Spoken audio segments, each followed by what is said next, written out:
नमस्कार दोस्तों, मैं हूं पवन ढाकला।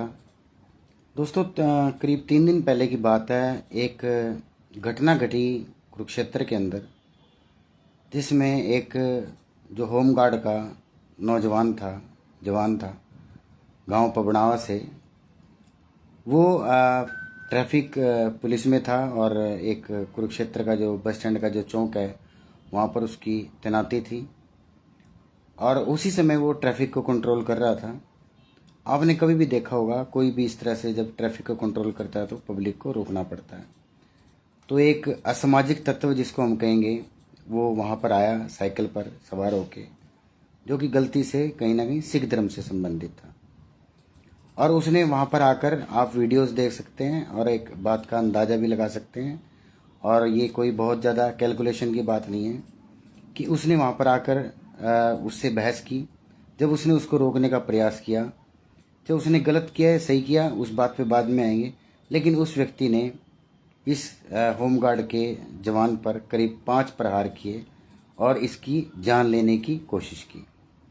इसमें कोई दो राय नहीं है कि उसने इसकी जान लेने की कोशिश की और ये भगवान की दया से बच गया। उसके बाद उस नौजवान से, जो सतपाल जी हैं पबनावा से, उससे मेरी बात भी हुई। तो मैंने उसको यही कहा कि आप देख लो, आपकी कच्ची नौकरी है, ऐसा ना हो कि आपके ऊपर कोई गलत इम्पैक्ट आ जाए। और ठीक है, पुलिस ने उसको पकड़ लिया है, उसकी गलती है, पुलिस उसको उसकी गलती की सज़ा दे रही है, तो मामले को यहीं पे ख़त्म कर लो। मामले को बढ़ाओगे तो कहीं ना कहीं आपकी नौकरी पे इम्पैक्ट आ सकता है और एक सामाजिक जो भाईचारा है, जिसको हम भाईचारा कहते हैं, वो भी ख़राब होने के कहीं ना कहीं चांस रहते हैं।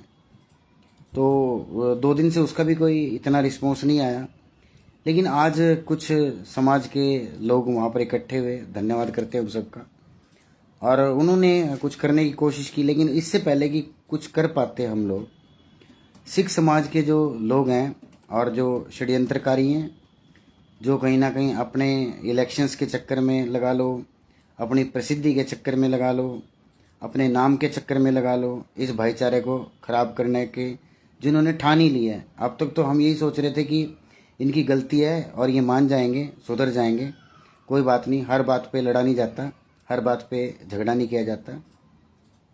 कानून व्यवस्था का इन्होंने मजाक बनाया।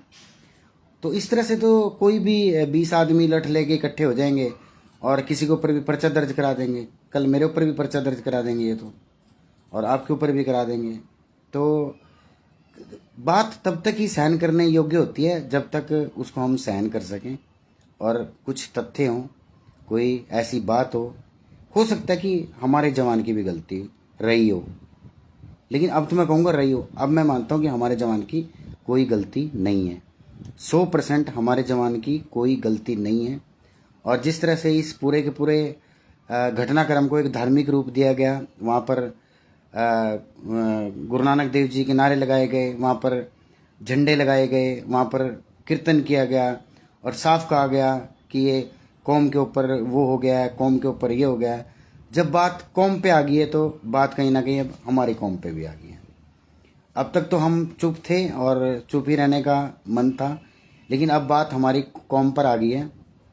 और जब बात कौम पर आती है तो जिस तरह से आपको अपनी गर्दन कटवाने में और कुछ उसमें दिक्कत नहीं है, इसी तरह से शायद और लोगों को भी नहीं होने चाहिए। भाईचारे का आप लोगों को सम्मान करना चाहिए था, हर व्यक्ति को कहीं ना कहीं सम्मान करना चाहिए।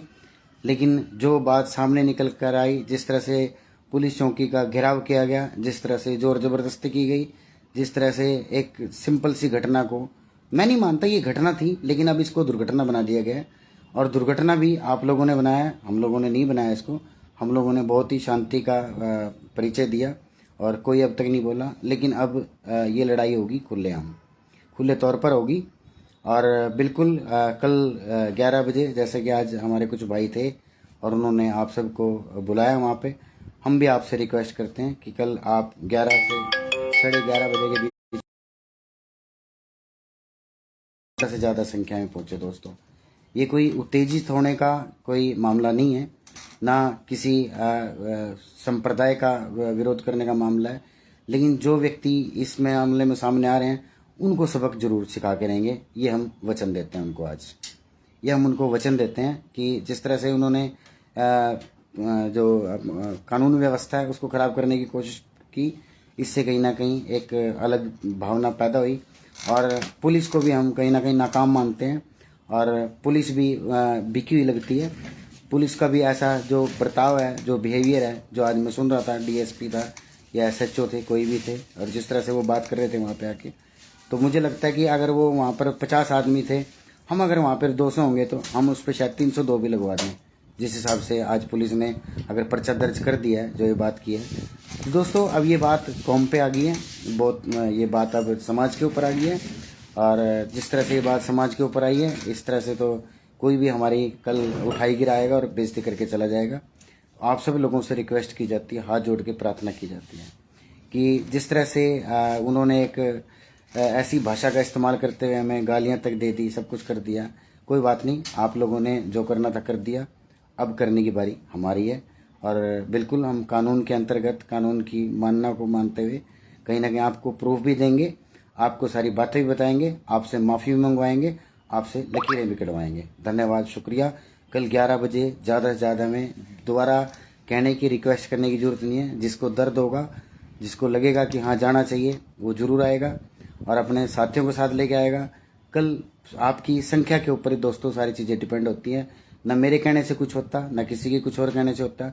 अगर आपका वहाँ पे संख्या बल होगा कल 11 बजे रोड धर्मशाला के अंदर, आप 36 समाज से लोग आमंत्रित हैं और आप आएँ और इस भाई को न्याय दिलाने के लिए, और ये जो सामाजिक सौहार्द खराब किया जा रहा है, जो एक छोटी सी घटना को धार्मिक रंग दिया जा रहा है, जो कि बिल्कुल गलत है, नहीं देना चाहिए।